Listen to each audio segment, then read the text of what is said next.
Subhanallah, subhanallah, subhanallah.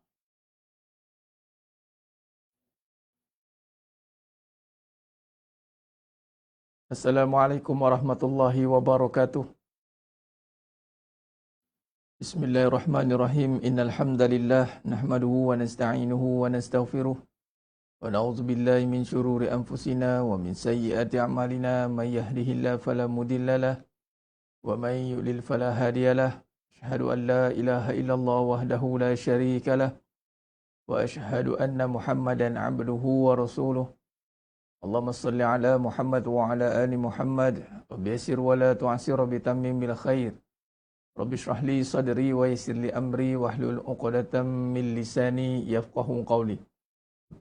Allahumma aftah alaina hikmataka wa anshur alaina min khazain rahmatika ya arhamar rahimin.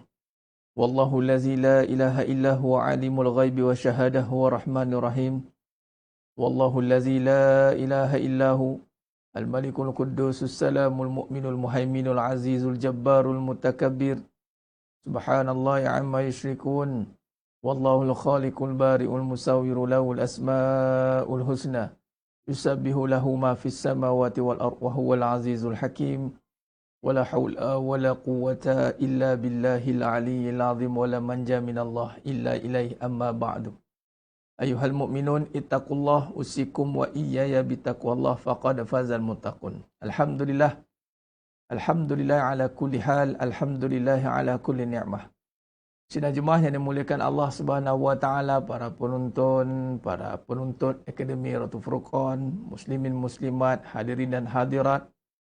Mudah-mudahan kita semua tergolong dalam golongan hamba-hambanya yang benar-benar bersyukur. Dan Allah tempatkan kita sebagai hamba-Nya yang benar-benar bertakwa.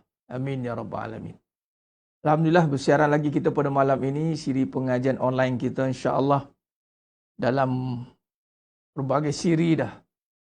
Ada sahabat kita yang menyusun copy link satu-satu kopi, kemudian di-sharekan semula. Alhamdulillah, saya kira dekat beratus dah siri yang telah Allah izinkan untuk kita mengupas pelbagai sudut dalam kehidupan. Banyak topik-topik penting kalau tuan-tuan hayati balik, tengok balik semua tu, Masya Allah, banyak topik-topik penting yang kita telah sentuh yang menjadi usul kepada kehidupan itu, asas pada kehidupan. Asas pada kehidupan.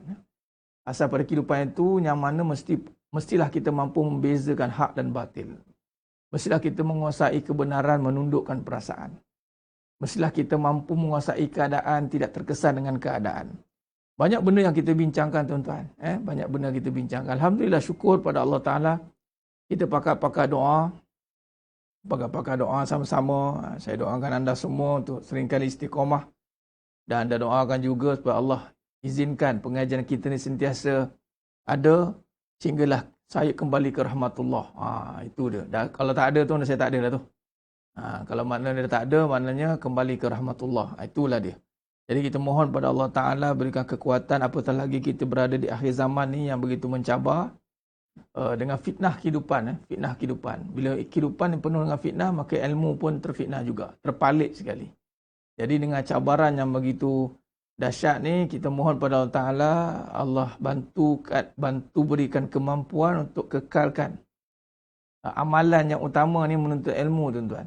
Kita duduk dalam kelas ni, kita betulkan niat, kita syarahkan, kita ulang kaji, kita muzakarah, kita kaji balik sudut pandang kita. Ada yang tersalah, ada yang tersilap, ada yang betul semakin kuat, ada yang salah diperbetulkan.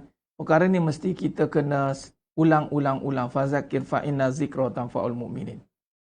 Alhamdulillah, jadi insya-Allah seperti biasa kita mulakan pengajian kita pada malam ni dengan kita sama-sama membaca ayat suci Al-Quran daripada surah Al-Hadid.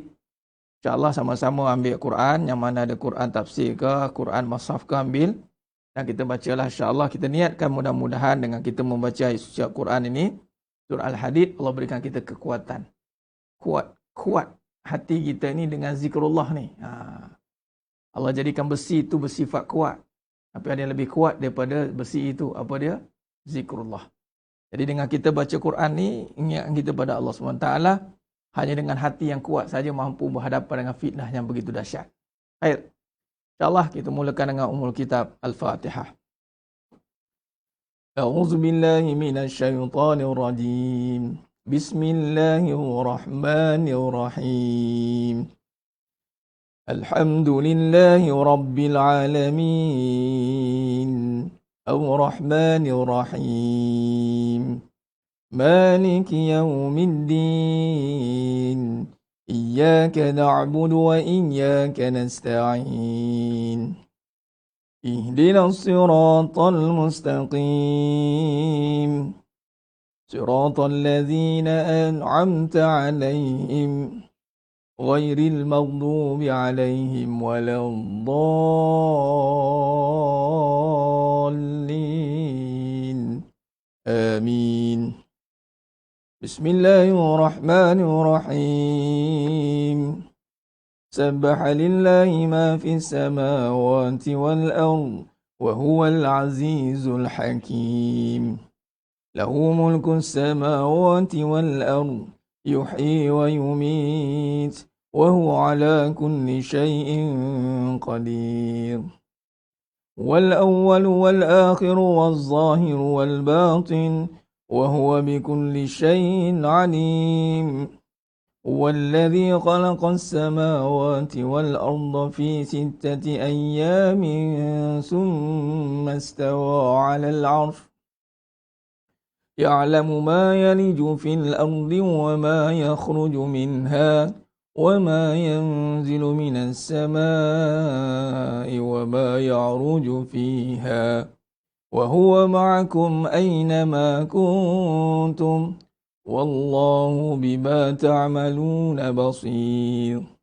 له ملك السماوات والأرض وإلى الله ترجع الأمور.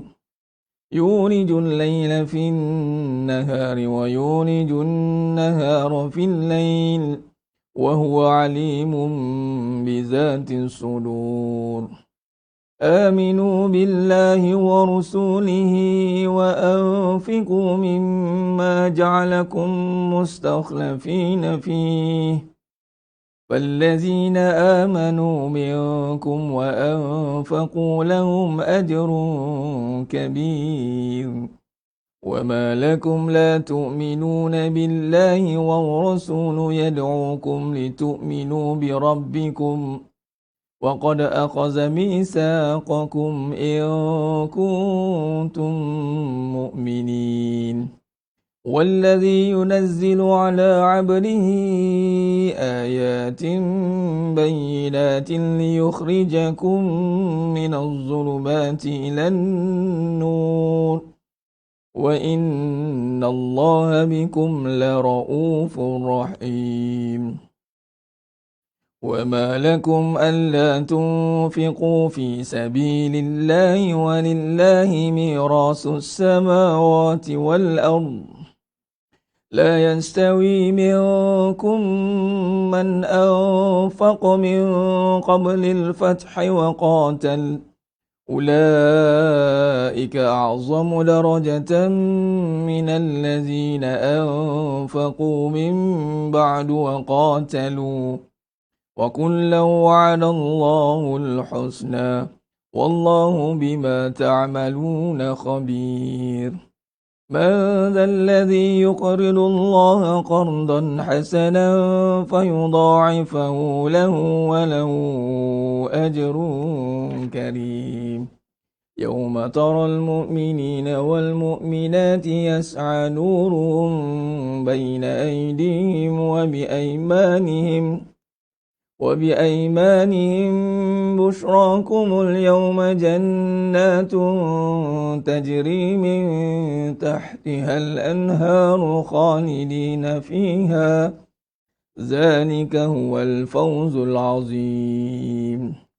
يوم يقول المنافقون والمنافقات للذين آمنوا انظرونا نقتبس من نوركم قيل ارجعوا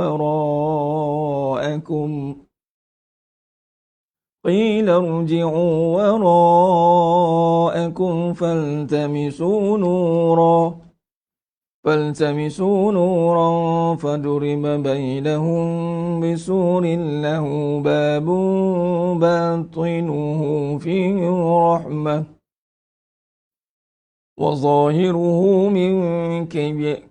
وظاهره من قبله العذاب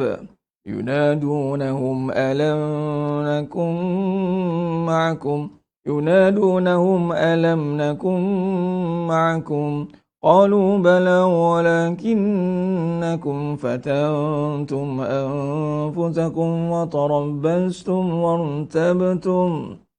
وتربصتم وارتبتم وغرسكم الأماني حتى جاء أمر الله وغركم بالله الغرور فاليوم لا يؤخذ منكم فدية ولا من الذين كفروا مأواكم النار هي مولاكم وبئس المصير ألم يأن للذين آمنوا أن تخشع قلوبهم لذكر الله وما نزل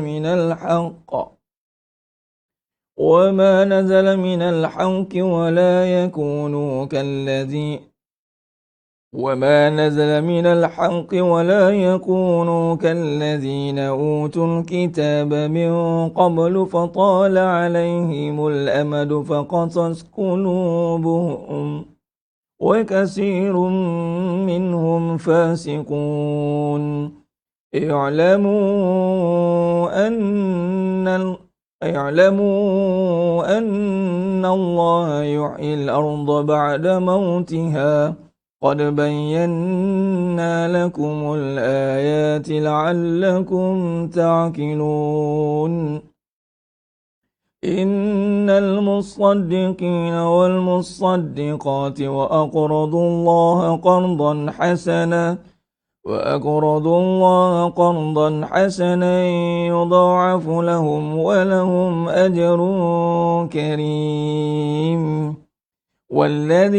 والذين آمنوا بالله ورسله أولئك هم الصديقون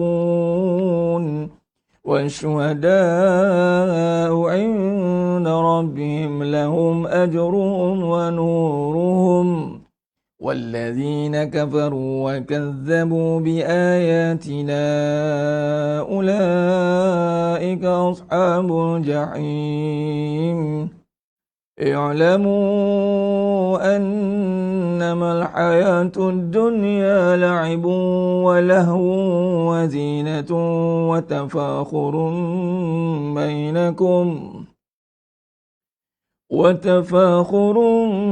بينكم وتكاثر في الأموال والأولاد كمثل غيث عجب الكفار نباته ثم يهيج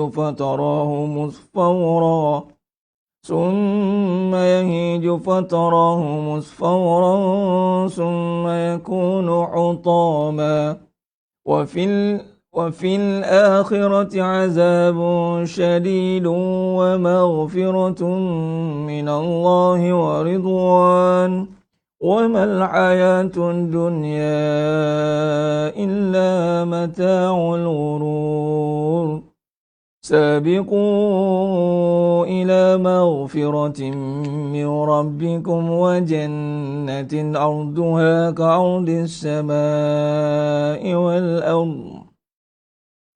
كعرض السماء والأرض أعدت للذين آمنوا بالله ورسله ذلك فضل الله يؤتيه من يشاء والله ذو الفضل العظيم ما أصاب من مصيبة في الأرض ولا في أنفسكم إلا في كتاب من قبل أن نبرأها إن ذلك على الله يسير لكي لا تأسوا على ما فاتكم ولا تفرحوا بما آتاكم Wallahu la yuhibbu kulla mukhtalin fakhur.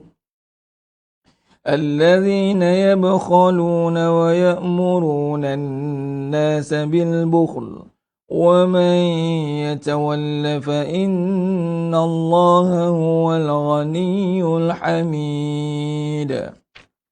لقد أرسلنا رسلنا بالبينات وأنزلنا معهم الكتاب والميزان ليقوم الناس بالقسط وأنزلنا الحديد فيه بأس شديد ومنافع للناس وليعلم الله من ينصره ورسله بالغيب إن الله قوي عزيز. ولقد أرسلنا نوحا وإبراهيم وجعلنا في ذريتهما النبوة والكتاب فمنهم مهتد وكثير منهم فاسقون. ثم قفينا على آثارهم برسلنا وقفينا بعيسى ابن مريم وآتيناه الإنجيل وجعلنا في قلوب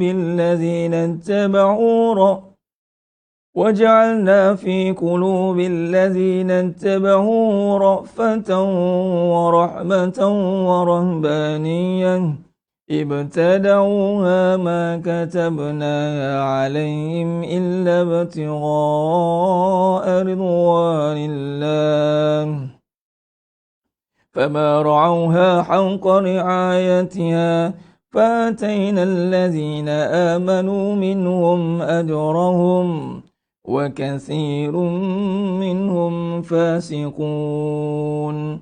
يا أيها الذين آمنوا اتقوا الله وآمنوا برسوله يؤتكم كفلين من رحمته ويجعل لكم نورا تمشون به ويغفر لكم والله غفور رحيم.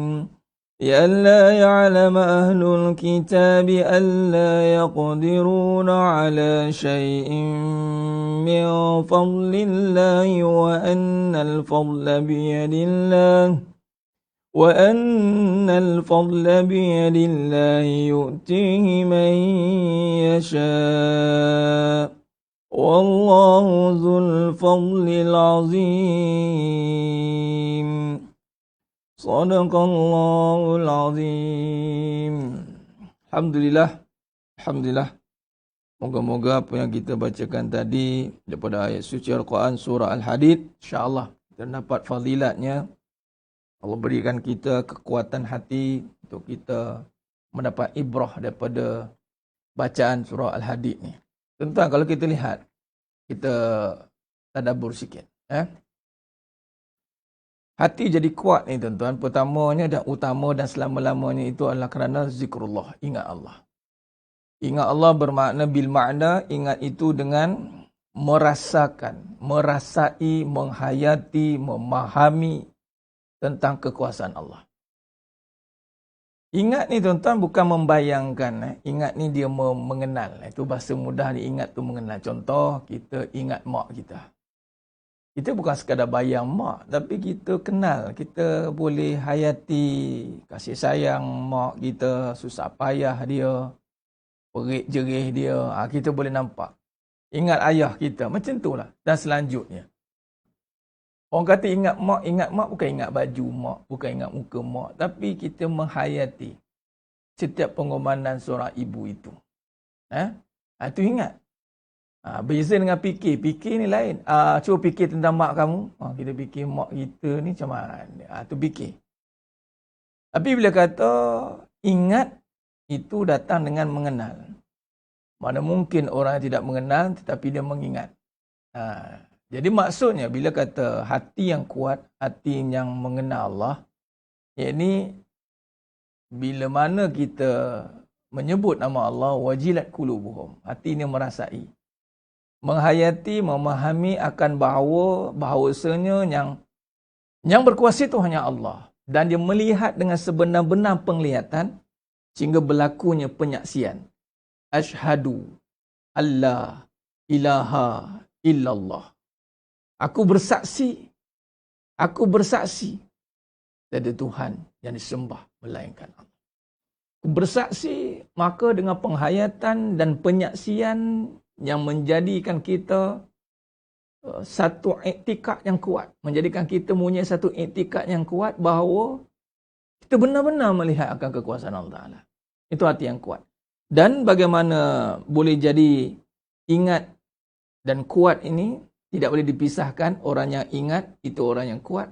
Dan kalau kita lihat terang-terang dimulakan dengan mengenal Allah. Ni antara dalil mengenal itu, tengok surah Al-Hadid 1 hingga ayat 6. Kemudian Allah bagi tahu tentang dunia ni tuan-tuan. Kita tak jadi kenal ni sebab kita ma'rifatul duit. Kita tak ma'rifatullah. Kita tak kenal Allah tapi kita kenal masalah. Kita tak kenal Allah tapi kita kenal dunia. Kita tak kenal Allah tapi kita kenal ghairillah. Kita kenal benar apa kesan makhluk pada diri kita. Tak ada duit, kita tahu benar apa natijah tak ada duit. Tapi kita tak tahu natijah bila tak ada Allah, tuan-tuan. Kita bila sebut tak ada duit, nampak dah gelap masa depan. Tapi bila tak ada Allah tu, kira boleh sembang-sembang lagi. Tak apalah nak macam mana, tak ada hidayah nak macam mana. Tak nampak. Kita risaukan masa depan yang tidak menentu di hadapan sana. Tapi kita tak risau, adakah kita mengenal Allah SWT? Tak risau. Rupa-rupanya yang menyebabkan masa depan kita tidak menentu kerana kita tidak berada di dalam keyakinan. Walhal masa depan itu ditakbir oleh Allah, Al-Malikul Mulk ya Dzul Jalali wal Ikram. Lahu mulkus samawati wal ard. Miliknya lah segala kerajaan di langit dan di bumi. Dan milik Allah lah, tuan-tuan. Kemudian Allah pun kata, wa ilallahi turja'ul umur. Dan kembalilah kepada Allah segala urusan. Nampak? Wa ilallahi turja'ul umur. Nampak? Betapa Allah SWT menyatakan, lahu mulkus samawati wal ard. Wa ilallahi turja'ul umur. Miliknya lah kerajaan langit dan bumi. Tuan-tuan, miliknya lah. Yang ni, nya merujuk kepada hu. Domir tu kata ganti. Hu kembali kepada Allah. Sebab berbicara saat, soal tentang apa? Huwallah dia. Dan itu dah mulakan tadi dengan ayat pertama. Sabbahalillah. Allah. Dah ada dah terang. Allah. Dia tu merujuk kepada Allah. Yang ni Tuhan yang menjadikan langit dan bumi. Dan Allah tekankan lagi dalam surah Al-Hadid ayat 5. Lahu mulkus samawati wal ard. Miliknya lah kerajaan langit dan bumi. Tuan-tuan, kita ni kerajaan bumi. Allah ada kerajaan langit. Allah bagi tahu bumi dan langit Allah punya. Dia panggil apa? Patented. Registered. Dah tak boleh dah. Kalaulah Allah bagi buat kenyataan lahu mulkus samawati wal ard. Milik Allah kerajaan langit dan bumi. Kalau kita berada di bumi ni tuan-tuan, kita ada company kita, kita ada anak kita, ada keluarga kita. Jadi keluarga kita, company kita, semua tu milik siapa? Sekarang kita tengah susah tuan-tuan, kita berhadapi kesusahan, tengah PKP, tengah lockdown. Kita mungkin ada yang sedang berada kesan sampingannya. Kita kena renung, kita rujuk, kita tengok. Ini kata hati kuat yang tuan. Kita nak keluarkan dunia dari hati kita. Kita nak keluarkan keraguan kerana kegelemahan itu kerana keraguan. Bukan sebab kita tak berusaha. Tapi sebab kita beralih kuasa. Kita berusaha dan tanpa sedar kita beralih kuasa pada diri. Lalu kita mula merasa memiliki. Kita mula merasa menguasai. Kita mula merasa keakuan menebal dalam diri. Perlahan-lahan yang ada itu aku, yang tiada itu Allah. Sebab apa kita tidak boleh nak rasakan apa kesan bila tiada Allah? Aku tak ada Allah tapi aku boleh makan apa? Aku buka aurat tapi aku still okay apa? Kan? Aku lawan suami pun aku still okay apa? Nampak? Sebab itulah kesenangan yang menipu. Allah kata, wa mal hayatud dunya illa mata'ul ghurur. Wa mal hayatud dunya illa mata'ul ghurur. Dalam ayat ni Allah tekankan tidaklah hanya kesenangan dunia yang menipu tu, senang-senang tu dunia ni, kesenangan yang palsu. Sebab apa palsu tuan-tuan? Dia begini, bila kita senang ada duit, jadi kita tak rasa dosa tu sebenarnya. Sebab kita rasa macam diberkati kan. Sebab apa? Aku ada duit pun banyak ni, macam okey dia. Nampak? Itu kesenangan dunia itu menipu kita sehingga kita tak rasa berdosa. Bagaimana dosa tu boleh ditutup sehingga tak rasa berdosa, Ustaz? Sebab kesenangan kamu menutup dosa itu. Relax lagi, tak ada berantakan rumah tangga, happy go lucky, sedangkan dia buat dosa. Antara dosa ni syirik contoh, tak rasa. Solat awal waktu tak jaga, tapi duit limpah-limpah, ada duit, relax je nak makan apa saja, order saja Lazada, Shopee, apa semua, tik, tik, tik, tik. Dalam sesak-sesak aku, ada lagi selit sana, selit sini, aku masih boleh stabil lagi. Tuan-tuan, inilah namanya kesenangan menipu. Bayangkan, kenapa kita tidak rasa berdosa kerana kita masih rasa senang. Rasa senang tu. Sebab tu senang, jangan rasa senang. Susah tidak merasa susah. Senang tidak merasa senang. Sebab bila kita susah, kita rasa susah pun sama juga, tak rasa berdosa juga. Susah tu dah dominan kita. Kita tak nak kait dengan dosa. Bukan sebab dosa ni. Nampak. Kalau senang lagilah, langsung tak rasa berdosa, senang. Susah pun takut nak kaitkan dengan dosa. Susah pun tak nak kait dengan dosa. Dia nampak ni cabaran hidup ni. Dia kata ini tak apa. Ni kita kena bangkit. Susah dengan suami. Payah no nak taat. Susah kan? Dia tak rasa tu dosa. Dia rasa suami yang salah. Abang ni salah, abang tak betul ni. Dia tak rasa setiap kesusahan itu adalah dosa bagi dia. Dia tak rasa. Sehingga terhalang dia untuk beribadah. Lainnya kalau susah tu dia tidak terhalang untuk ibadah. Itu lain. Contoh macam para Nabi, Rasul, para sahabat, para tabi'-tabi' salafus soleh, al-wali-wali Allah. Kesusahan tidak menghalang untuk beribadah. Ini susah nak taat, susah nak senyum, susah nak hilangkan cemburu. Susah. Ada dia cemburu, dia iri, dengki, khianat tu ada dia. Susahlah ustaz nak hilangkan cemburu ni. Dia tak nampak itu dosa. Sedangkan apa-apa perkara yang maksiat, cemburu maksiat. Maksiat ustaz, ya nafsu. Nafsu yang ditundukkan menjadi nafsu mutmainnah. Cemburu yang telah ditundukkan hanya pada dua perkara. Cemburu pada ilmu, cemburu pada harta. Dua je. Ustaz, Aisyah radhiyallahu anha, Nabi cemburu. Saya bawa matan dia panjang nanti nak bincang. Dalam perbahasan Al-Imam Nawawi rahimahullah mengatakan Sayyidatina Aisyah radhiyallahu anha cemburu itu adalah kerana terkait kerana mudanya. Mudanya. Budak-budak, muda. Muda, budak maksudnya dia awal usia remaja, muda. Dari wajar cemburu, tetapi cemburu itu sekali dan sehingga kan dalam riwayat itu mengatakan Sayyidatina Aisyah radhiyallahu anha tidak lagi bercakap benda yang Nabi tak suka. Merah ni telinga Nabi waktu berubah muka ketika Sayyidatina Aisyah radhiyallahu anha berkata tentang Sayyidatina Khadijah radhiyallahu anha al-Kubra. Nabi berubah muka. Dan ketika dia tegur tentang perkara itu, itulah kali terakhir Sayyidatina Aisyah radhiyallahu anha berkata tentang Sayyidatina Khadijah radhiyallahu anha. Kita tak, itulah suami kali terakhir bercakap. Bukan Aisyah isteri yang mengalah, suami yang mengalah. Okeylah abang tak cakap lah. Okeylah. Apa yang kamu tak suka? Dan cemburu kita tu sepanjang hidup sampai ketua cemburu juga. Minta maaf cakap. Ada orang kata Ustaz Farid tu dia punya cakap sesuai ke nak berjinak dengan agama dengar. Dah tu kalau dah liar lagi payah. Dengan nak jinak dia dengar kata-kata macam ni. Kan kalau dah keras tu nak dengar lagi yang bergaduh.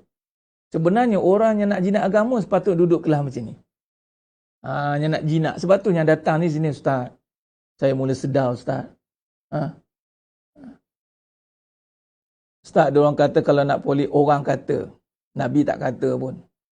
Kalau nak poli, Sayyidatina Khadijah wafat.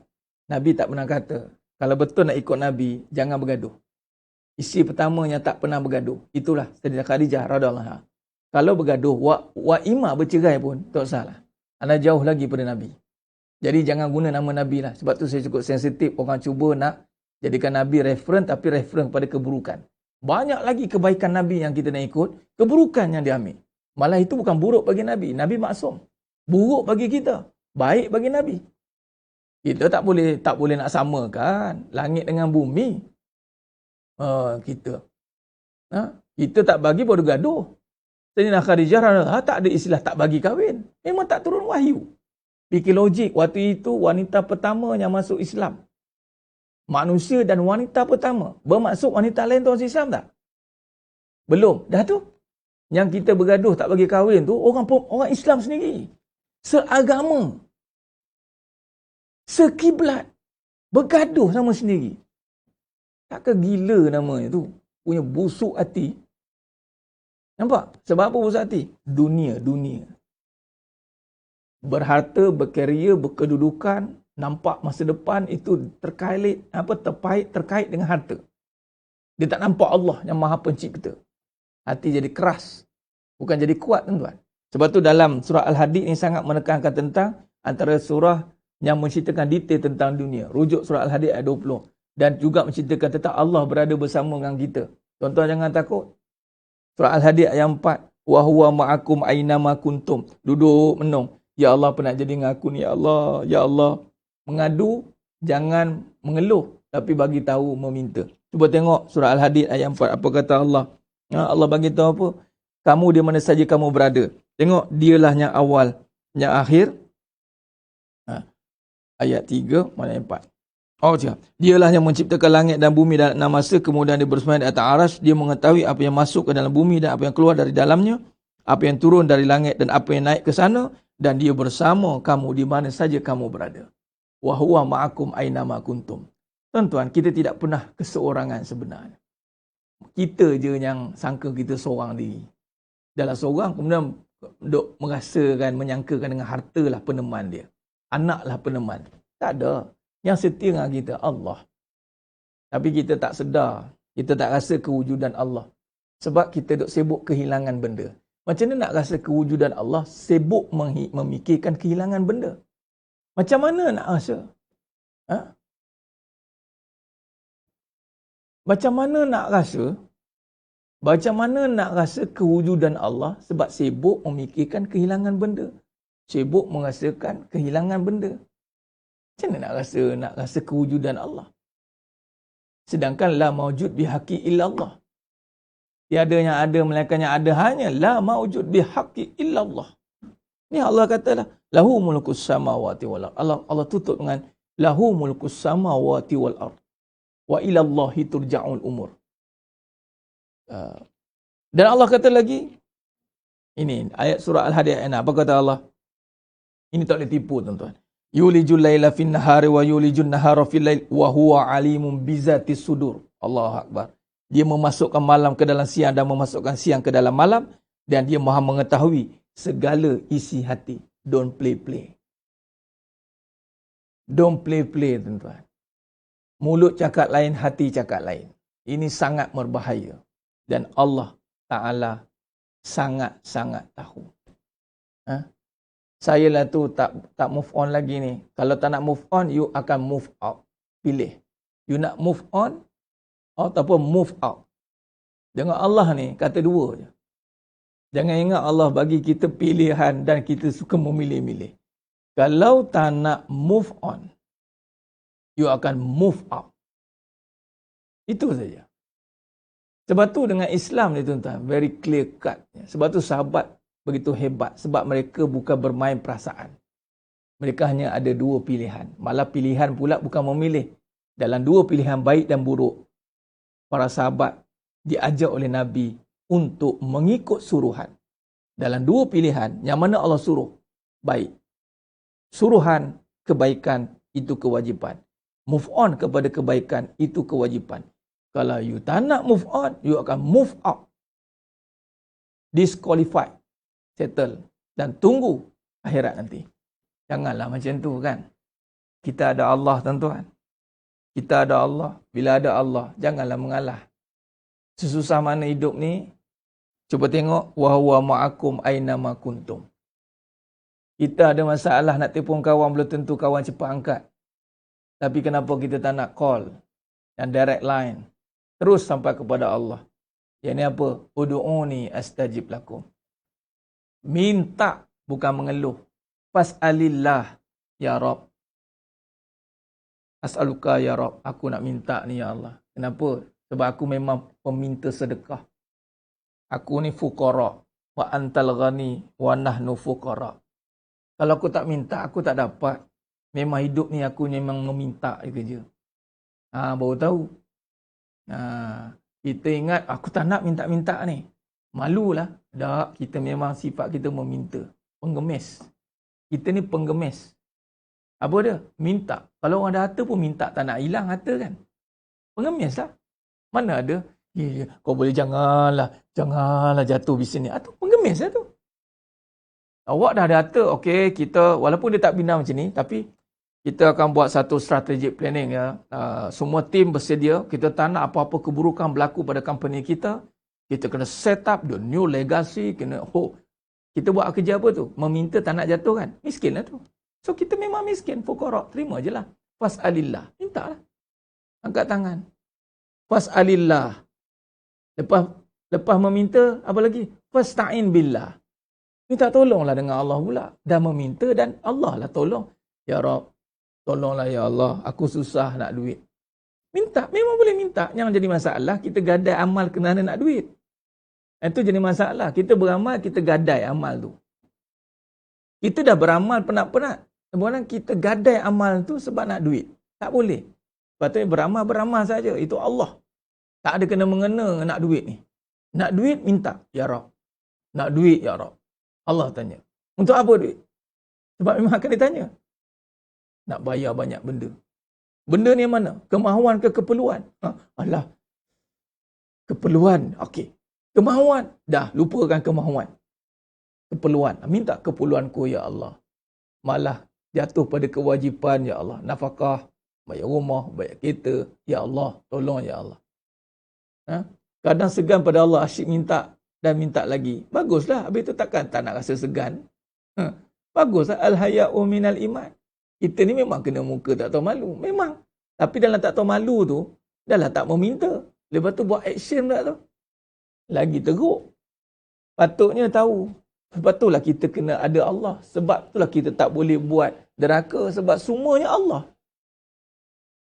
Baru tahu langit tinggi kena orang kata, lepas tu malunya, yalah Allah tak suka. Kalau tidak kerana Allah lah, patutnya.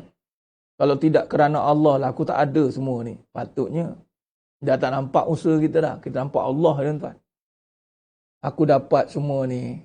Allah adakan. Ni kita ulang kaji sikit pengajian kita semalam dan kemarin. Kita nak perkasakan perkataan adakan pada benda.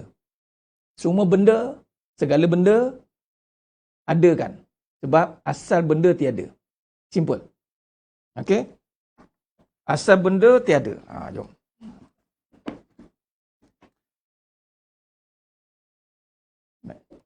Asal benda tiada. Kita nak buat apa? Murajaah. Bila kata semua kepada Allah, jadi kita tengok benda, benda, yakni yang zahir. Segala benda, segala ciptaan lah. Ciptaan makhluk. Ciptaan. Ataupun makhluk lah. Yang bertempat berbentuk. Itu senang cerita. Yang apa macam ni benda ni Ustaz, macam nak clarify, macam nak klasifikasikan benda, dia berjisim dan berjirim. Itu masalahnya. Bertempat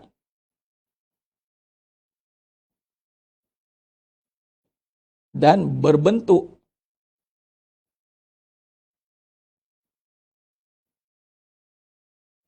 Dan apa lagi sifat benda ni? Binasa. Ada EXP. Expiry date. Bila? Tu dia. Jadi semua perkara ni kita letakkan dalam satu kenyataan, kita namakannya adalah diadakan.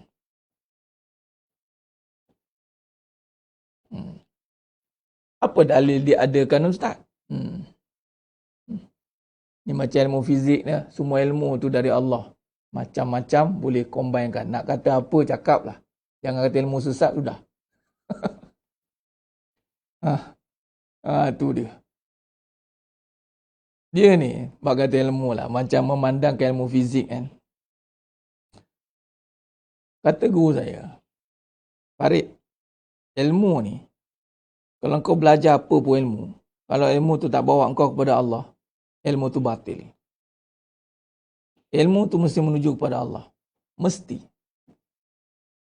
Mesti sampai kepada Allah. Kalau ilmu tu tak sampai kepada Allah, jadi ilmu tu batil lah. Jadi cari jalan. Cari jalan. Apatah lagi, Ustaz, ilmu agama ada tak sampai? Ada. Anda belajar agama tak sampai pada Allah. Sampai pada apa? Pada diri. Berhenti kat diri. Nampak diri, nampak orang. Awak ada ilmu agama. Tersedar dari lamunan. Tersedar dari lamunan mengaji agama. Dulu jahat. Jadi baik. Ngaji agama. Dah berubah jadi baik. Lepas tu, nampak orang buruk. Allah. Ingatkan nampak Allah baik? Dah. Nampak orang buruk. Mula nak tegur orang kau suka. Ni poin sebelum saya lupa ni. Saya nak beri peringatan diri saya dan semua. Dalam kita menyampaikan kebenaran, dalam isu yang terbaru, contohnya saya dah update balik tentang semalam pun saya dah sentuh. Kita tentang apa ni? Ilmu. Tulis. Saya terlupa. Okey. Ilmu mesti sampai kepada Allah. Okey. Ilmu tu sifat Allah. Alim. Okay. Semua Allah bagi. Fa'alhamaha fujuraha wa taqwaha. Tinggal lagi yang buruk, itu Allah tidak redha. Itu saja. Patutnya bersihkan. Yang mana buruk, bersihkan. Jadikan dia hak. Yang batil, jadikan yang hak. Baik, balik yang buruk. Dia belajar ilmu agama. Dia dah baik. Ingatkan, nampaklah Allah. Dia mati kat nama dia. Kat Farid. Bila Farid ni, dia mula dah dapat kebaikan. Apa yang berlaku? Dia nampak keburukan pada orang lain. Tak sampai. Memang anda dah baik. Dah tutup aurat. Solat jaga. Baiklah tu, betul lah. Itu bukan buruk. Itu baik. Tapi masalahnya, anda nampak orang yang buruk. Dan termasuklah menegur. Hati-hati. Ini saya bagi terbuka, saya cakap semua yang menonton. Apa orang kata? Ni anak murid Ustaz Farid ni. Tak pasal-pasal anak murid Ustaz Farid kan. Saya jauh sekali lah nak ada anak murid. Ya Allah, malu saya sebenarnya. Berat nak pegang tanggungjawab tu. Saya wujudkan platform ARF ni adalah untuk menuntut ilmu. Menimba lah. Tapi tak apalah. Saya terimalah. Saya tanggunglah bebanan tu. Jadi saya nak bagi peringatan.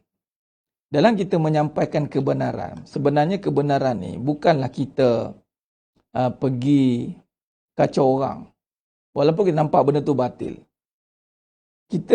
Kebenaran bermula dengan akhlak kan. Tuan-tuan, kita belajar kalam-kalam kebenaran ni bermula dengan apa? Sidik. Sidik ni apa? Benar kan? Benar ni kan akhlak. Jadi dalam kita menegur sesuatu perkara batil, pastikan berakhlak. Berakhlak bermaksud, saya memang nampak, dalam kelas saya nampak, daring Ustaz ni cakap. Tapi saya tak semudah-mudah nak pergi paste orang, komen. Walaupun saya tahu benda tu salah. Habis Ustaz diam, saya tak diam.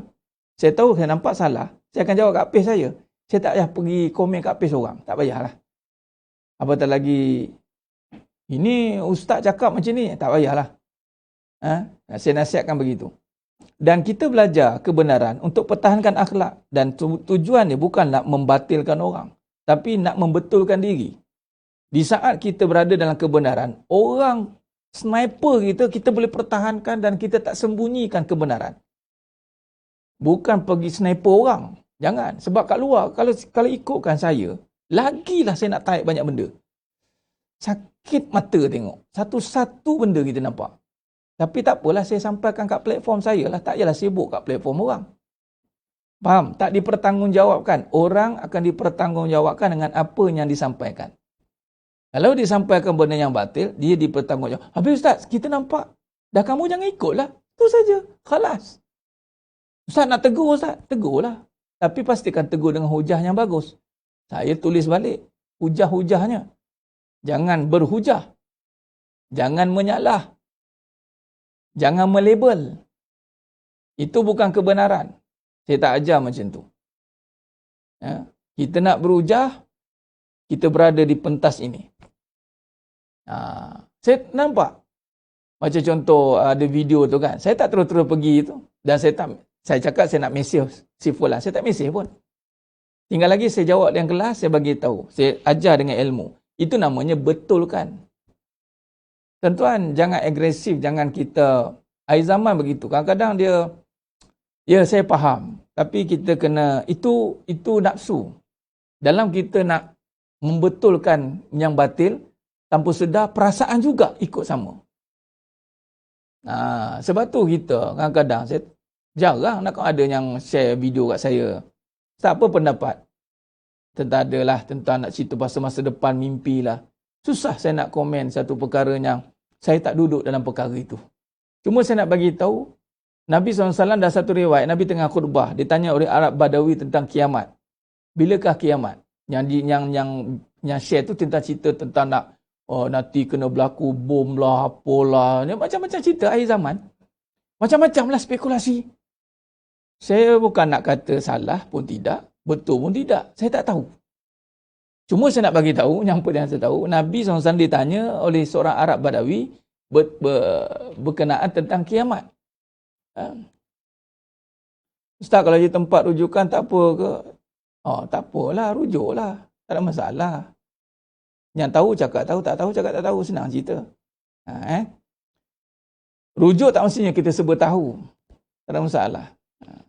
Allah gerakkan orang nak bertanya kat kita. Baguslah. Dan bila hak antara hak sesama Islam, Muslim dan mukmin, bila orang minta nasihat, kita bagi. Bagilah setekadar mana yang kita boleh bagi. Ustaz, nanti kan kalau tegur kebenaran mulut jahat. Tak, mulut jahat ni kalau cakap benda perasaan. Kita condemn dia, kita label dia. Itu mulut jahat lah. Apa ni mengaji macam ni, jangan. Ataupun kita masuk wilayah dia. Macam contoh kan, kita masuk rumah orang, kita kata ke orang. Rumah dia kan. Kalau dia masuk rumah kita macam contoh, masuk ke tempat saya, masuk kat komen saya tak lepaskan lah. Minta maaf. Masuk saya sesak kena. Tapi kalau saya nak masuk kat orang, minta maaf. Saya tak masuk lah. Kita jaga privasi tu. Okay. Jadi sama berbalik tadi. Nak bagi tu, Arab Badawi tu tanya, bila kiamat? Bila kiamat? Nabi pun berkhutbah. Habis khutbah, Nabi tanya. Siapa yang tanya tadi? Nabi tak jawab bila kiamat. Nabi jawab apa? Nabi jawab apa? Apa persiapan kamu? Video apa Ustaz tak faham? Tak apa, itu saya yang komen sendiri. Tak perlu tahulah video apa. Itu satu bab lain. Saya nak bagi tahu kepada anda semua. Kaedah kita nak cegah kebatilan. Yang batil jangan diviralkan. Faham tak? Elok-elok orang tak tahu. Saya tak viralkan pun. Kalau nak viralkan bersama dengan hujah. Jangan begitu je. Jangan. Ada satu part tu yang contoh antara saya, yang saya betul-betul copy paste tapi saya hide kan. Yang satu kenyataan, seyakin-yakinnya perempuan takkan reda suami kahwin lagi. Tu saya counter balik.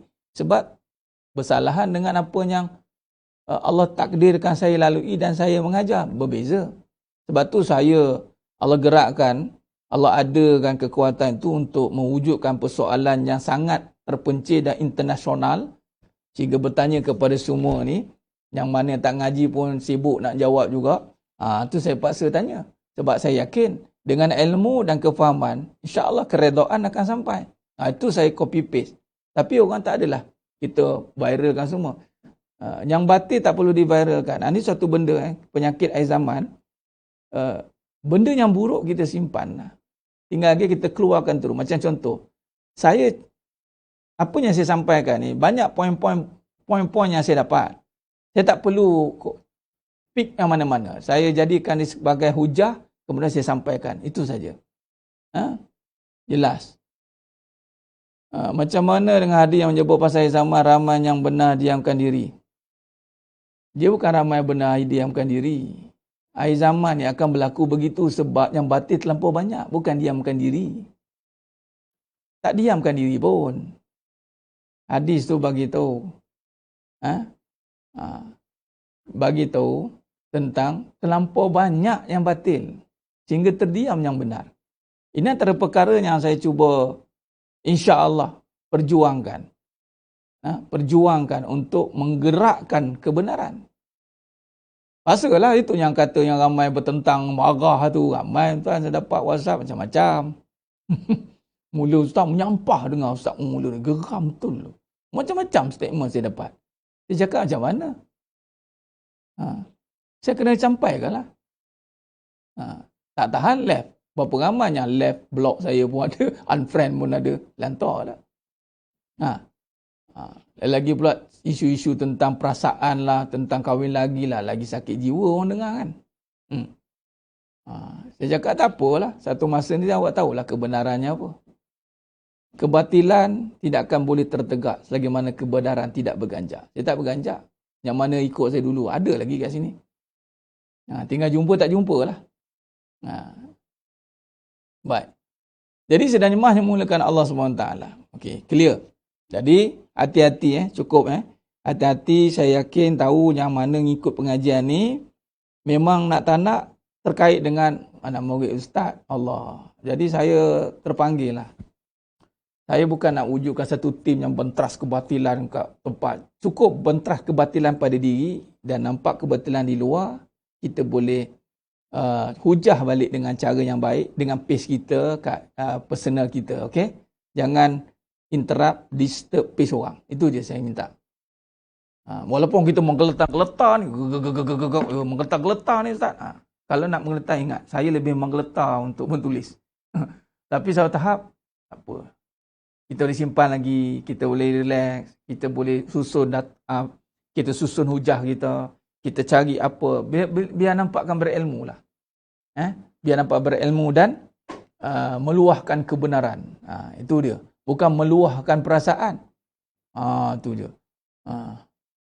Adanya unfriend tu proof saya. Itulah minta maaf lah ya Allah. Minta maaf ya. Follow yang page lah. Yang personal. Lepas tu ada orang kata buat balik. Saya tak reti lah nak dua benda ni. Cukup satu kot. Orang suruh buat Insta lah, TikTok lah, apa lah. Tak reti lah. Cukup lah yang ni kan. Suruh buat akaun satu lagi pun malas. Tak payah lah. Baik. Sedang jemaah yang mulakan Allah SWT. Jadi hati-hati. Ilmu yang tak sampai kepada Allah, itu ilmu yang batil walaupun anda belajar ilmu agama. Sebab tu ada keluar agama yang sesat. Cerita sebut Allah kan. Tuan-tuan kaji tak tentang ajaran sesat? Cuba tuan-tuan kaji. Buka, tengok. Dia sebut Allah tuan-tuan. Tapi, ya Rabbi, sesat. Sebab apa? Letak kat diri dia. Lala sekali, dialah Nabi. Sudah. Ya Allah. Tapi ni, ingat Iblis pun tak sampai sebab dia berbalik kepada diri. Dia duduk kat bawah tuan-tuan. Dia masih ke bawah. Dia tak naik ke atas. Sepatutnya, kita ilmu ni, dia ke atas naik kepada Allah. Bila naik kepada Allah, menuju pada Allah, hilanglah diri kita. Binasalah jasad sepatutnya kan. Contoh tadi ilmu fizik. Fizik ke kimia ke admit ke apa ke. Dunia lagi lah. Dunia siapa jadikan? Allah. Bila Allah jadikan, dari mana datang dunia? Dari mana datang fizik? Dari mana datang admit? Dari mana datang sains? Dari mana datang semua ilmu? Allah. Dari Allah lah. Mana boleh datang dari lain? Semua dari Allah. Cuma bila datang dari Allah, ada yang Allah ridha, ada yang Allah tidak ridha. Itu saja. Khair. Jadi sedang jemaah yang mulakan Allah Subhanahu Wa Taala. Nampak? Baik, balik kepada kita bincang tadi, nak memahamkan diadakan. Benda makam diadakan. Jadi kita kata begitulah. Jadi maknanya dalam praktikal amalnya, dalam amalannya,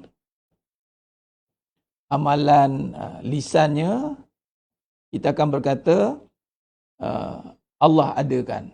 Allah adakan apa? Allah adakan duit. Allah adakan rumah. Tuan-tuan, ni nampak mudah Anda nampak macam mudah kan? Tapi kalau anda ambil mudah, anda akan susah sangat.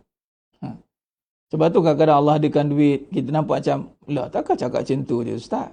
Try lah tak cakap. Tu yang kelang kabut tu. Ustaz bolehkah dijadikan ilmu metafizik? Ustaz bolehkah dijadikan rujukan ilmu metafizik? Rujukan ini, ilmu tu rujukan ke mana? Kalau rujukannya kepada Allah, silakan. Tapi metafizik merujuk kepada apa? Warna. Dia bio ni. Bioenergy psikologi. Anda kena faham. Minta saya nak respon sikit soalan metafizik tu. Dia fizikal. Ni bahasa dia nampak moden ni. Ni jasad. Fizik tu jasad lah. Metafizik ni menjangkaui jasad. Jadi menjangkaui jasad ni cerita tentang apa? Roh, nafsu. Jadi hati-hati. Roh dengan nafsu lah. Roh ni hati, jiwa lah. Okay, bila nak rujuk pada metafizik ni, dia nak rujuk kat mana? Kena tahu juga.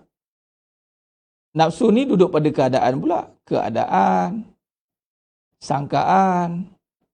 Anda nak rujuk apa? Sangkaan apa? Warna. Itu metafizik tu. Warna lah. Kemudian mind power lah. Itu semua masih pada perasaan. Jadi menjangkaui fizikal itu terbagi kepada rohani, roh, yakni jiwa, atau nafsu. Pecah pula. Jangan kita nak rujuk metafizik, ada yang kata numerologi. Ada banyak tu, numerologi ada. Numeric. Lepas tu tentang attraction ada, tentang color ada, lepas tu biofeedback test ada, lepas tu belajar tentang aura ada. Banyak tuan-tuan. Ilmu batin, ilmu itu. Macam-macam jenis ada. Soalannya, dia rujuk sampai tak pada Allah? Tak, dia sampai pada warna. Jenuh warna je. Metafizik tu ilmunya Allah reda ke Ustaz? Jangan pukul kata ilmu metafizik tu ilmu Allah reda. Reda ni sampai kepada Allah. Mana-mana tak sampai kepada Allah, tak reda lah. Walaupun ilmu agama anda sebut. Ustaz, Allah reda tak pengajian saya ni? Dah kamu niat tak betul? Tak reda lah. Sama lah. Faham tak? Reda ni bermaksud sampai kepada Allah. Sampai kita nampak Allah. Bukan nampak makhluk. Tu guru saya cakap. Belajar sampai ihsan ni Nabi kata ni, hadis ni. Antak budallah ka'annaka tarahu. Hiduplah sampai nampak Allah. Jadi sekarang ni, dipendekkan cerita. Allah adakan lah tadi. Allah adakan. Jadi bermaksud, tak adalah nampakkan ilmu tu hebat. Ilmu tu pula, ilmu dunia pula tu. Ilmu nafsu pula tu. Ilmu emosi. Tengok jampi saya menjadi tau. Kita kalau dengan suami ni, picit-picit telinga belakang ni, picit, manjalah jadi lentok jadi kucing. Hebat ni. Hebat. Jadi kalau kita nak bagi suami kita ni tak lari, kita pertama, kita urut tengkuk belakang dia, tepuk sikit. Pak. Tak lari lah tu. Sebab apa? Terkedu terus. Tak payahlah. Kadang-kadang banyak tip-tip, banyak petua-petua, yang mana akhirnya rujuk kepada apa? Allah atau diri. Itu jadi masalah ni. Sebab tu menjadi satu pertembungan. Sebab orang tu dia nak kredit dia. Kredit by, nama by, tulis. Kadang-kadang nama dia tak disebut. Dia marah lah. Aku susah-susah pening fikir, orang lain pula dapat nama. Ataupun Allah pula dapat nama. Aku kat mana? Tuan-tuan ingat senang ke? Kita nak letak Allah semua, nama kita tak ada. Jangan buat main tuan-tuan. Kalau tak kena gaya, tak ngaji selalu hari-hari duduk istiqamah. Lalas sekali, aku dapat apa? Hari semua kat Allah. Tak puas hati tu hanya main. Aku siang malam cari duit, lalas Allah dapat nama. Aku rumah, aku design. Aku yang design, aku yang buat ni. Allah dapat nama. Ini yang jadi berperang tuan-tuan. Nabi SAW diperang atas perkara ni lah. Nak menghancurkan nama selain Allah. Nak menegakkan nama Allah. Itulah kalimat thayyibah. La ilaha illallah. Itulah kalimat thayyibah. Keakuan. Ini nampak macam kita ulang kan. Tapi tak. Ini bukan ulangan. Tetapi ini kefahaman. Kita nak bagi meresap. Menjadi Puan Finaim, menjadi banyak tip-tip tu ramai yang buat menjadi. Orang cerita tuan buat tip ni. Saya tanya, "Ustaz jadilah Ustaz." Saya kata, "Memanglah jadi duk menurun pun jadi." Gila tengok orang menurun, santau ke apa ke, jadi. Terus saya kata, "Jangan tengok pada jadi. Tengok pada tu, kedudukan tu. Nampak Allah ke nampak makhluk? Nak tahu nampak Allah, nampak makhluk senang ke? Ni, dia tak nampak Allah ada kan. Sebab tuai zaman, letak balik, diadakan. Jadi, datanglah sifat qanaah. Bila kita sebut diadakan, saya Allah adakan duit. Jadi rasa Allahnya adakan. Kita rasa qanaah tuan-tuan. Isteri pun tak mengada-ngada. Suami pun tak mengada-ngada. Hidup ni tuan-tuan. Jadi masalah mengada-ngada. Mengada-adakan benda yang tak ada. Mengada-adakan, apa maksudnya? Contoh sangkaan. Benda tak ada, diadakan. Nanti kang abang tak sayang kang. Nanti karang. Mulalah mengada-ngada. Sepatutnya, bila kita yakin Allah yang ada kan, tak usah bimbang lah. Soalan sekarang, kita ni ada tak dengan Allah? Tu soalannya. Kita ni ada tak dengan Allah? Selalu tak dengan Allah. Allah, kita bersama dengan Allah. Tanya kat anak-anak kita, tanya kat isteri kita, tanya kat kita ni dengan Allah tidak? Kita sibuk nak ada. Soal, kita rasa tak Allah ada? Tanya balik. Tak rasa lah Ustaz. Tak rasa tu jadi masalah. Baik. Clear yang tu. Seterusnya, bila dalam benda, selain daripada benda, ini menjangkaui fizikal lah, meta tadi, yang bersifat ghaib. Bersifat ghaib, ada lebih ghaibul ghaib.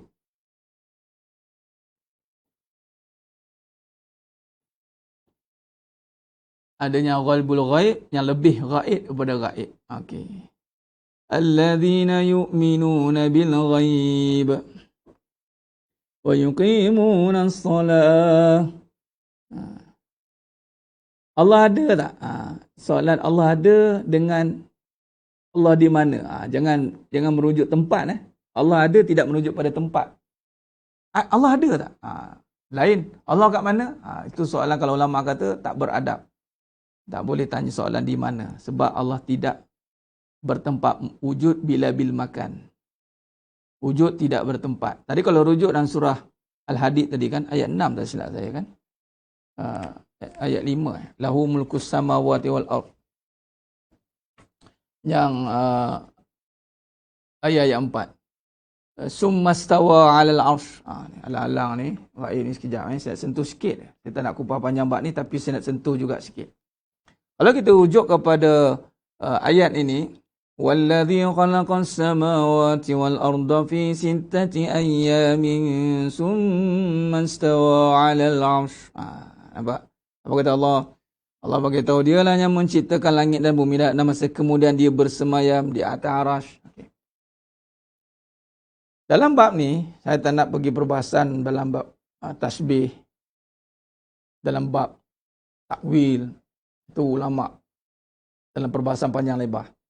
Cuma dengan dalil, kalau rujuk sini dan akli dan nakli, saya nak tanya. Bila kata ada Allah dengan Allah di mana? Ubah soalan. Sebab bila rujuk kepada ayat itu, pertama, bila sebut tentang ini, Allah, itu bermula dengan bismi. Nama. Merujuk pada Allah itu lafaz ismul azim, azam. Lafzul jalalah. Khair. Baik. Bila kata ala, bersemayam ala ni, atas ni, ni kita akal yang hukum akal tapi merujuk kepada iman. Hati-hati. Saya cuba mudahkan perbincangan ni. Allah ni bukan atas ke Ustaz? Saya tak nak bahas tentang Allah ni. Saya tak nak bahas tentang kedudukan. Saya nak bahas tentang atas ya. Baik, bila sebut atas, saya panggil tamsil. Saya tamsilkan atas ni kepada ayat ini. Saya duduk di atas ajaran Islam. Saya duduk di atas ajaran Islam. Atas tu maksudnya boleh Tak perlu. Saya tak nak ada labeling kat sini. Tak apa. Saya tak merujuk pada, sebab saya cakap, saya tak merujuk pada mana-mana ni. Sebab saya mengambil, saya tak nak masuk dalam wilayah perbahasan itu. Pak Wahab lah, apalah kan. Itu biar yang memang mengkhususkan perbincangan itu. Tapi cukup, nanti anda akan nampak perkara ni. Tengok Saya duduk di atas ajaran Islam. Pertama atas, kedua Islam. Soalan, Islam tu kat mana? Islam tu kat mana? Mana Ustaz? Luaslah. Syumul. Islam saja kita dah luas Islam ni. Kenapa pemilik Islam kita sempitkan? Janganlah. Luaslah. Wasi', luas. Atas. Atas bukan merujuk pada Allah. Atas merujuk pada sifat kekuasaan. Ini baru kata takwil tadi. Atas, saya duduk atas ajaran Islam. Takkan saya kata saya duduk atas Islam? Atas mana saya duduk? Saya pun tak tahu nak cakap atas mana. Jadi menunjukkan pegangan. Kalau rujuk pada kedudukan atas langit, kenapa kita merujuk pada langit tu di atas? Dalam teori bumi ini bulat. Kita ambil teori bumi bulat.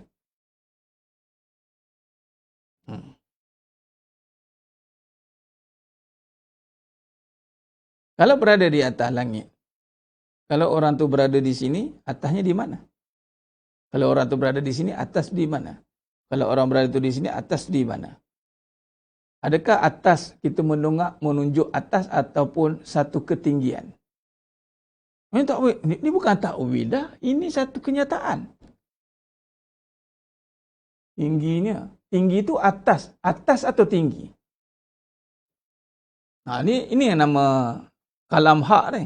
Ini pengajian hikmah. Kita mendongak ke langit, dia ada dua maksud dongak itu. Sama ada di atas atau tinggi. Kenapa kita doa tidak merujuk di bawah? Kenapa kita doa mesti berada di atas, memandang di atas? Why?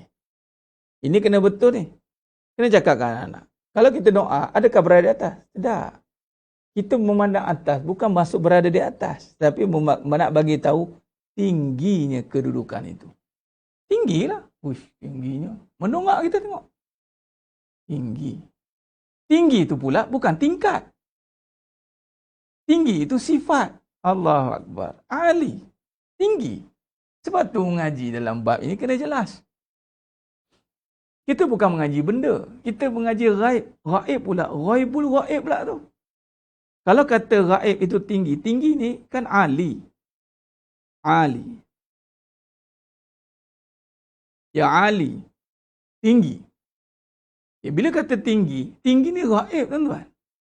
Kalau kita pergi yang maha tinggi. Lebih ghaib. Macam mana yang lebih gaib? Nampak? Tinggi itu sifat. Tinggi itu kedudukan.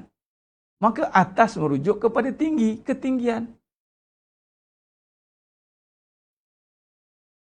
Ini tamsil.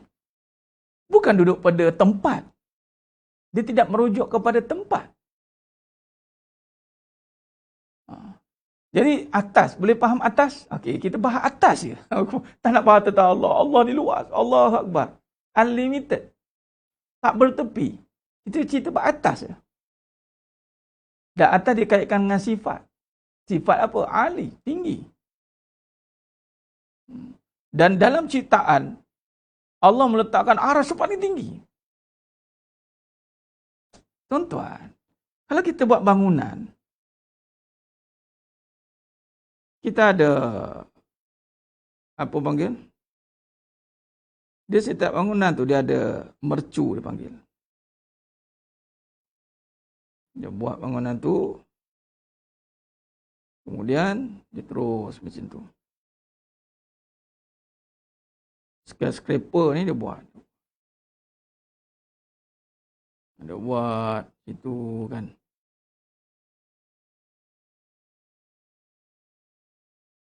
Setiap arkitek tuan-tuan. Tuan-tuan tahu tak? Ukuran bangunan tu diukur menjadi tertinggi tu apa? Dia akan ada satu lagi. Cuit atas tu. Tu dia. Dia tu. Tak ada apa-apa pun. Tapi tu dikira tuan. Dikira. Kan? Dikira tu. Jangan main.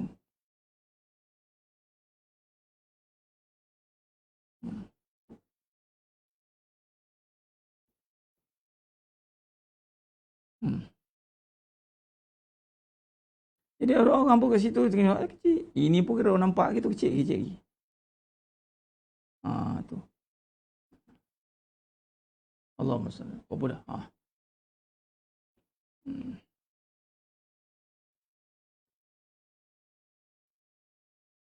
Orang lah tu. Maka arkitek dia akan buat paling tinggi ni. Jadi nama arkitek ni tuan-tuan, dia akan duduk kat atas ni nama dia. Faham tak ni? Ni nama ni. Tu dia. Kita ambil Norman Foster. Ada satu arkitek ni tuan-tuan, namanya Norman Foster. Dia tak akan duduk nama kat bawah ni tuan-tuan. Apa bawah ni, cak ayam bawah ni. Dia tak duduk nama kat bawah ni. Dia bubuh atas. Sekali kat atas ni lah nanti, dia akan bubuh logo dia. Paling tinggi tu. Tu dia logo dia tuan.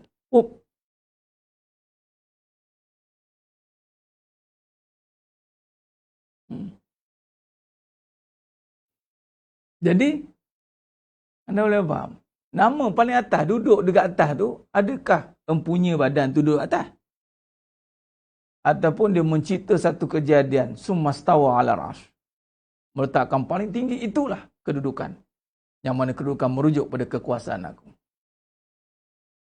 Sebab tu kena tamsil. Sebab tu kata ilmu ni, kalau ngajar arkitek ni, tak ada apa ni. Tentang ni tamsil lah ni. Daripada tamsil ni kita boleh nampak jelas. Jelas Ustaz.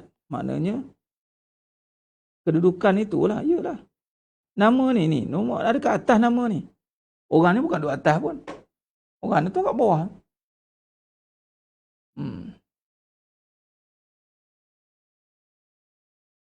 Dia naik atas sekali. Dia tower. Tinggi.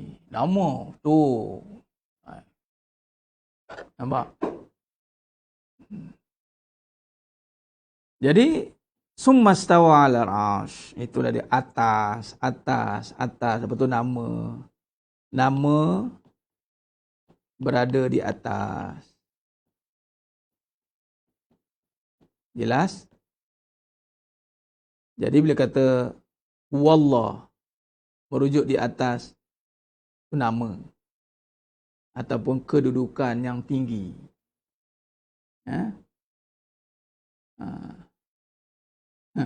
Semalam baru jadi ni kita ilmu Allah ni kena versatile tuan-tuan. Kafah.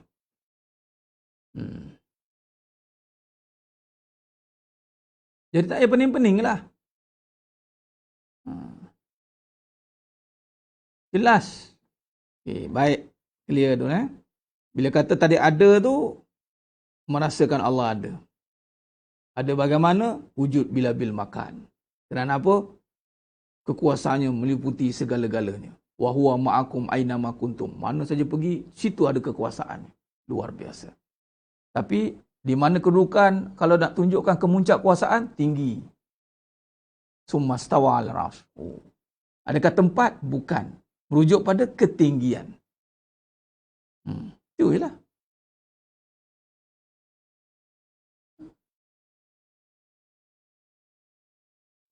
Baik. Jadi sedang jemaah yang mulakan Allah SWT.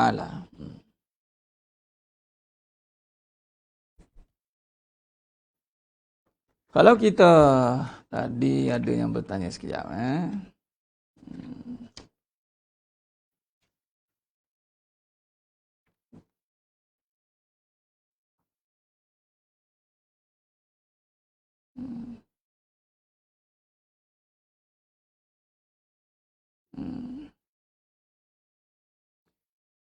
Yang kata Ustaz, betul ke langit ada 7 lapis? Boleh rujuk surah Baqarah ayat 29.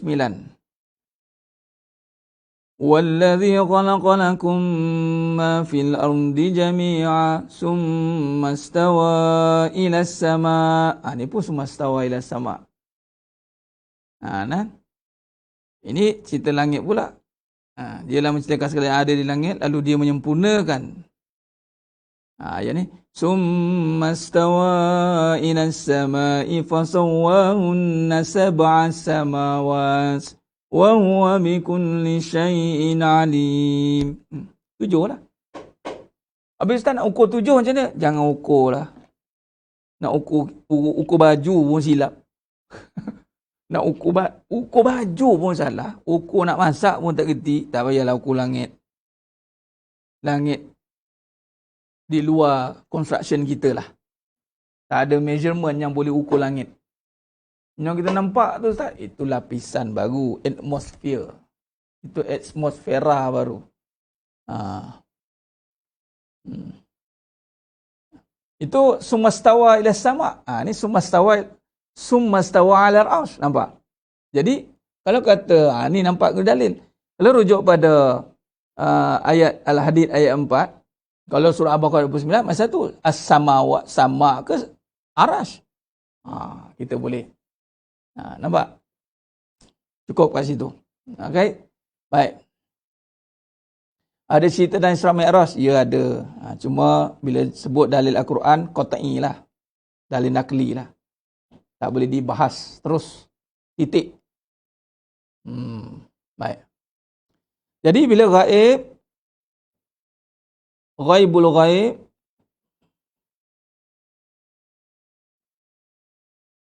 merujuk kepada perbincangan nama, sifat dan nama. Apa maksud nama dan sifat ni? Dia begini tuan. Ini sifat. Ya Allah. Allahumma. Ini sifat. Baik. Bila kata tadi benda itu dia tidak gaib, dia fizikal.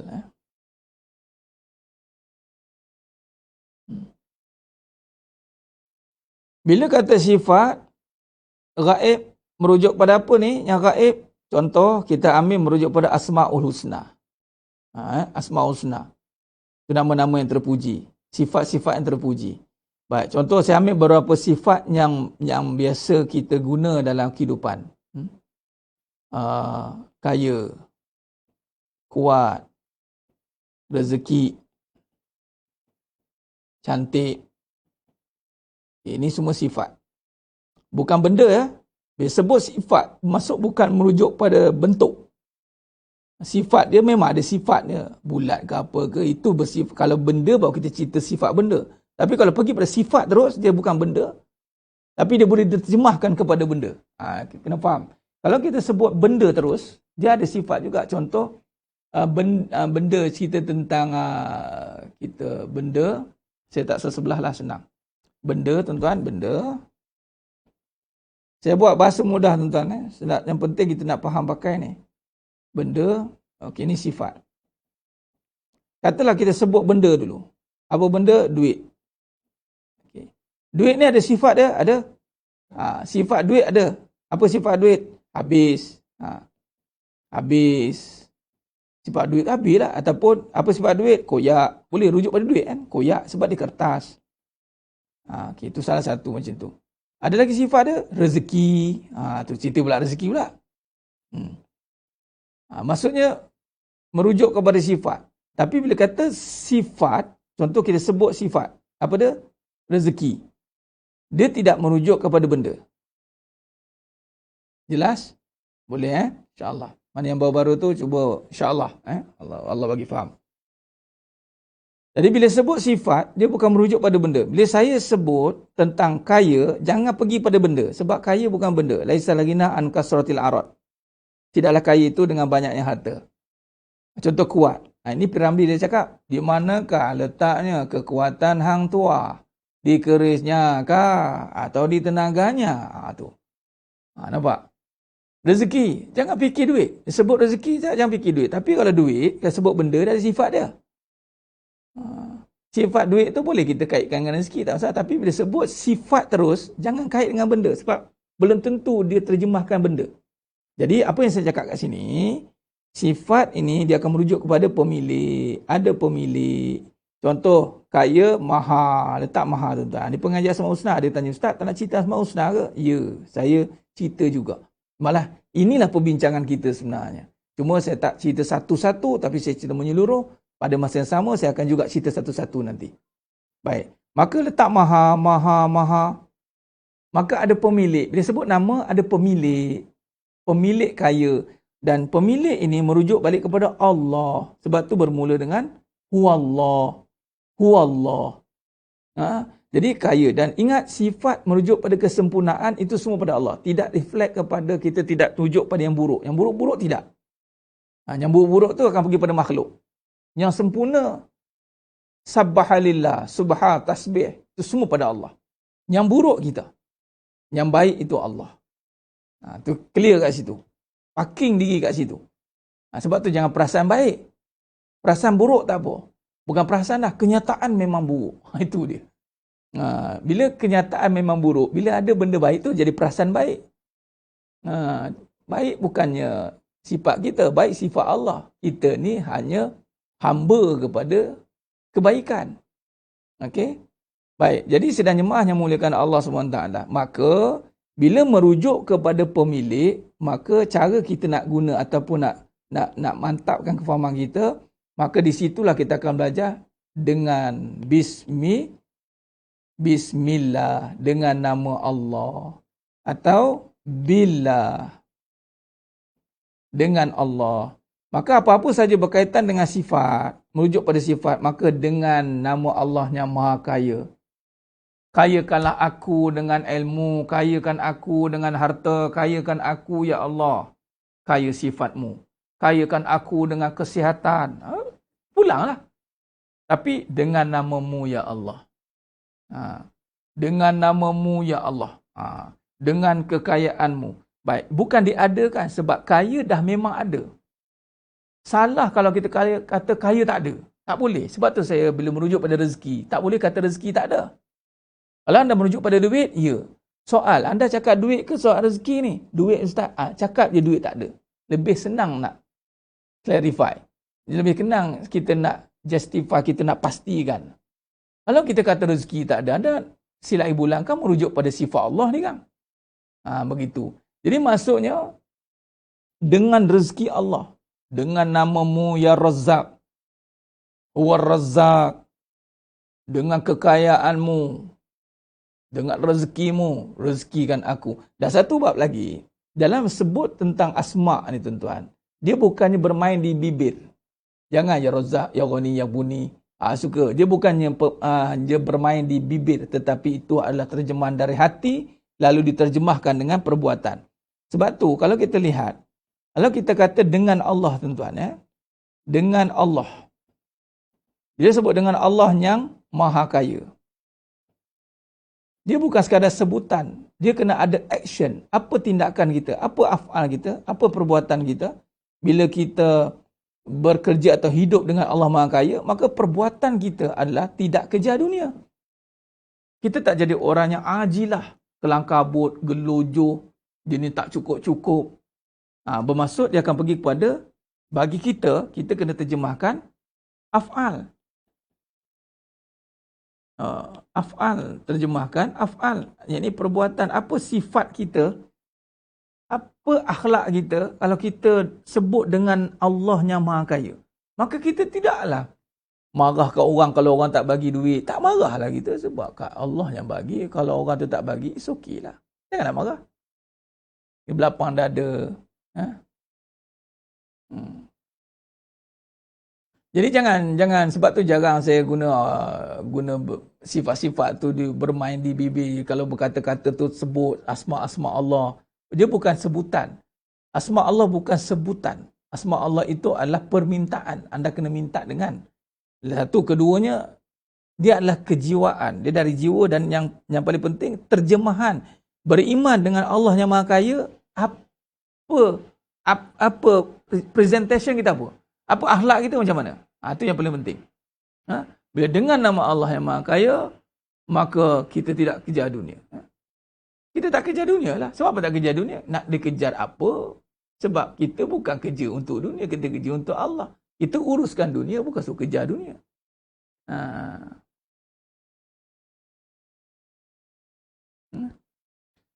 Ramai yang guna tak ada rezeki, tak macam mana. Yelah, dah tahu jangan gunalah. Yang tak tahu kita ingatkan. Belum, sama juga yang kaya. Orang kaya. Yang tahu jangan guna. Cakaplah orang berata. Kaya itu, letakkan eksklusif lah. Orang kaya ni orang yang kuat sedekah. Habis cerita. Sedekah dan infak. Maknanya kalau dia kuat infak, mana orang kaya lah. Anda duit tak banyak, tapi kuat infak. Anda orang kaya kan tuan. Duit ada lah tu saya tengok. Kadang-kadang Allah Akbar. Ada saya tengok rekod dah ada RM2 masuk, RM5 pun ada. Allah hebat dah. Luar biasa. Masya Allah. Saya yakin lah ini hebat. Kalau kita macam tak payah, tak ada. Tapi dia bagi. Dia bukan amount berapanya ada. Berapa yang anda bagi. Bila bagi dan nisbah kepada berapa yang Allah adakan. Allah adakan tu dia bagi. Hebatlah. Hebat Allah kata. Hebat, kamu hebat. Kamu orang kaya. Ada orang ada berharta je tapi tak kaya. Sebab apa? Macam mana ada 100 juta. Sedekah 1 juta. Lepas tu tag pula. Lari tag pula tu. Kaya ni pahala. Kaya pahala. Jadi sedang jemaah yang memulakan Allah SWT. Baik, jelas. Maksud kesimpulan kita pada malam ni adalah berbalik pada diadakan dengan nama Allah tadi. Ini senjata lah tuan-tuan pakai. Akhir zaman ni persiapan untuk kita hadapi kemelut kesusahan. Anda susah apa? Susah duit. Okey, katalah susah duit. Susah duit maksudnya tak ada lah, tak ada duit. Okey, caranya dengan nama Allah, dengan rezekimu ya Allah.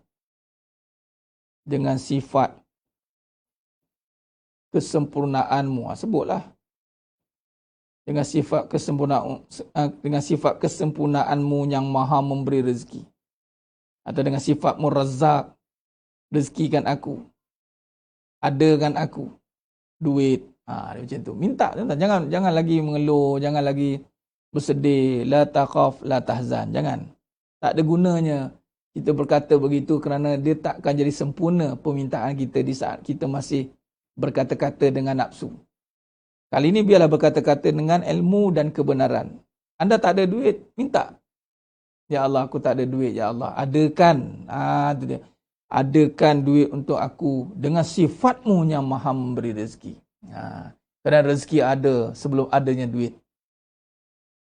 Bermonolog lah macam tu. Duduk malam kan terjaga. Ya Rabb. Kan? Adakanlah kesihatan untuk aku. Ya Rabb, adakanlah. Memang.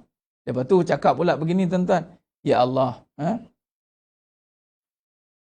Dua-dua tak ada lagi. Tak apalah. Cakaplah ya Allah. Engkau yang mengadakan apa yang aku tiada. Adakanlah apa yang aku perlukan. Dan doa satu lagi tuan-tuan. Dan bantulah aku untuk menguruskan apa yang telah engkau adakan. Tuan-tuan, bila Allah dah adakan, kita contoh nak ada suami. Ya Allah, adakanlah suami ya Allah. Dia macam yang insung lah. Doa minta buka. Minta apa ni buka. Lupa nak minta tutup tuan. Lupa kan. Dia duduk anak je. Ada. Okey, ada suami dah. Tapi tak minta Allah bantu uruskan suami. Berapa ramai orang nak ada suami, bila dah ada tak terurus. Berapa ramai orang nak ada isteri, bila dah ada tak terurus. Berapa ramai orang nak ada duit, bila dah ada tak terurus. Patutnya ya Allah, kau adakan suami untuk aku. Bantulah aku menguruskan apa yang telah engkau adakan.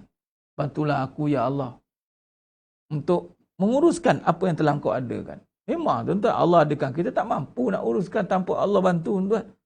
Bantu kadang-kadang. Ustaz macam mana Ustaz ya? Boleh? Saya minta ke Allah lah. Ya Allah, kau adakan aku isteri. Tu dia. Allah adakan tuan. Ada orang mengada nak ada, tak jadi pun. Mengada nak ada. Ada orang mengada tak nak, ada pula, bergaduh-gaduh pula tu. Dah mengada tak nak. Mengada tak nak, saya tak nak. Ada juga orang gaduh. Jeling mata. Macam tu. Pandang sikit apa ni, bergaduh. Macam-macam perangai orang kan. Ni Allah adakan. Bila Allah adakan, ya Allah, bantulah aku menguruskan apa yang kau adakan. Kau adakan isteri, ya Allah. Seorang, 2, 3, 4. Contoh.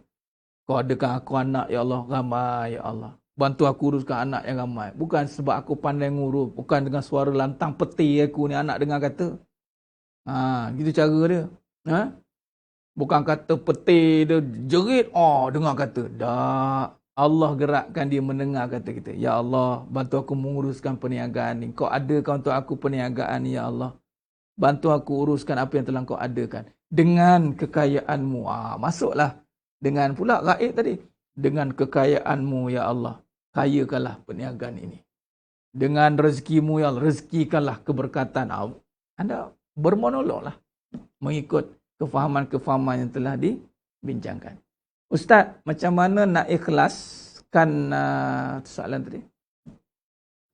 Ustaz, macam mana kita nak ikhlas dengan suatu kebaikan yang kita buat, nak jauh diri daripada perasaan riak seperti tunjuk. Ustaz boleh share tak doa dan tip jangan perasaan baik? Itu je. Itu saja. Jangan ingat kebaikan dari diri. Anda nak doa apa? Kalau doa pun nampak diri, anda doa macam mana? Kebaikan bermula dengan Allah. Dalilnya surah Baqarah 201. Rabbana atina fid dunya hasanah. Ya Allah, berikan kebaikan di dunia. Jadi bila kita buat baik, pakai seban, pakai tudung, pakai elok, jangan nampak diri baik. Ini suruhan Allah. Allah suruh aku pakai baik-baik. Nanti kan orang nampak aku baik lah. Anda nampak diri, anda doa lah sampai diaminkan apa. Macam mana kalau tak faham? Fahamkan kebaikan bukan bermula dari diri. Tak salah nak menangis. Saya tak mampu, Ustaz, kebaikan ni, Ustaz. Allah beratnya, Ustaz. Saya tak baik, Ustaz. Ya, memang kamu tak baik. Habis cerita. Habis tu, kalau kamu tak baik, buatlah baik. Kang nampak tak baik tu, Kang. Okay? Teruskan buat kebaikan kerana kebaikan itu suruhan Allah. Kalau anda berhenti berbuat baik, ternyata keburukan diri anda. Jadi tutuplah keburukan itu dengan kebaikan yang datang dari Allah. Tutup aib itu. Aib kita ni tak buat baik, aib lah. Aib lah kita. Jadi nak hilangkan riak itu, jangan ada nama kita. Sebab tu dalam suratul Ikhlas, mana ada nama Ikhlas? Tak ada. Semua tentang Allah kan. Ada nama kita? Tak ada pun. Jadi kenapa nampak saya buat baik? Mana saya, mana baik, mana... Cakaplah Allah adakan. Ni saya tengah ngajar benda ni. Ya Allah, kau adakan. Mana? Tengok. Kalau itu perbuatan, maka ya Allah, milikmu. Ni kita ni syawal tak habis lagi. Baru lepas Ramadan. Illa sawum fa innahu li wa ana ajizibi. Kecuali puasa milik aku. Seluruh amalan milik Allah. Kebaikan milik Allah. Nak perasan baik tu apa? Saya nak bagi tahu, saya nak bagi kereta saya. Tolong pakai. Saya bagi kereta saya beli kereta Ferrari satu, pakailah. Bila pakai, orang tahu tu kereta saya. Bila pakai, bawa pergi mana-mana, orang tak nampak awak yang bawa. Orang akan nampak saya punya. Macam, okey. Itu bukan kereta ustaz ke? Geram betul lah. Aku yang bawa, ustaz juga dapat nama. Contoh kan. Ataupun, itu bukan nama ustaz ke?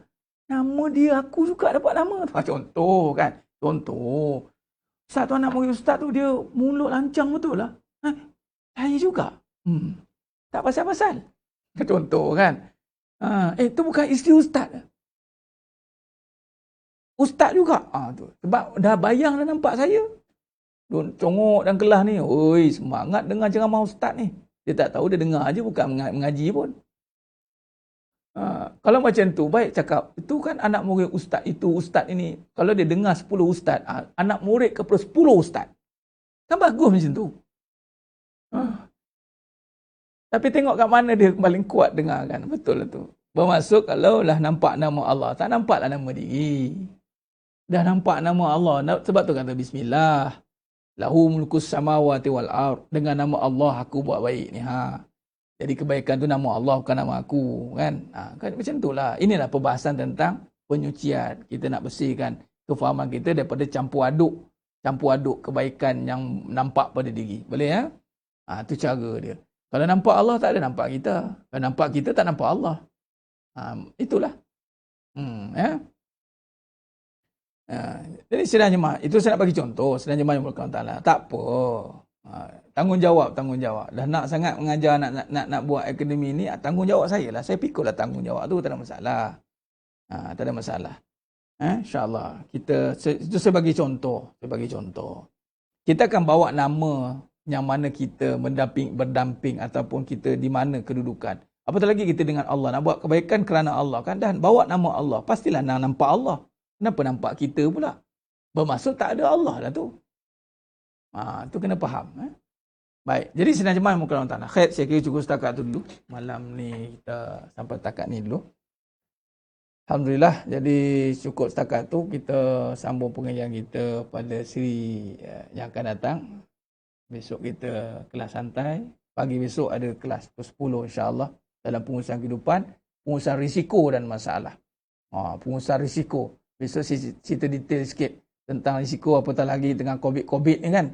Jom saya nak kongsikan bagaimana berhadapan dengan macam mana nak hadapi susah tapi nampak Allah. Jom kita bincangkan besok pagi pukul 10 pagi besok. InsyaAllah 10 sampai 11, 1 jam lah insyaAllah. Lewat-lewat pun 10 suku gitulah tengok. Apa pun kita jumpa besok insyaAllah. Baik, sidang jemaah yang mulakan Allah Ta'ala. Terima kasih banyak kepada semua yang menonton malam ni. Ahlan wa sahlan, saya nampak ada yang baru-baru tu. Selamat datang. Selamat datang. Teruskan, jangan serik lah. Jangan serik duduk kan. Kalau kena terkasa, terduduk, terceduk tu, tu baguslah tu. Maknanya hidup lah lagi hati tu. Baguslah tu. Alhamdulillah. Jadi yang lama tahniah, teruskan istiqamah. Yang baru, ambillah apa hikmah yang ada dalam pengajian kita insyaAllah. Saya doakan semuanya. Allah rahmati, Allah bantu kita terus istiqamah jauh daripada segala balak bencana, segala perkara-perkara yang mendatangkan murka Allah, mendekatkan kita dengan seluasnya rahmatnya insyaAllah. Amin ya rabbal alamin. Aku qouli hadza wa astaghfirullahalazim wa lakum wa bila taufiq wal hidayah. Wassalamualaikum warahmatullahi wabarakatuh. Kita tangguh dengan tasbih kafarah dan suratul as. Subhanakallahumma wa bihamdika. Asyhadu an la ilaha illa anta. Bismillahirrahmanirrahim wal 'afwu innal insana إلى الذين آمنوا وعملوا الصالحات وتواصوا بالحق وتواصوا بالصبر والله أعلم بالصواب. تكبير الله أكبر.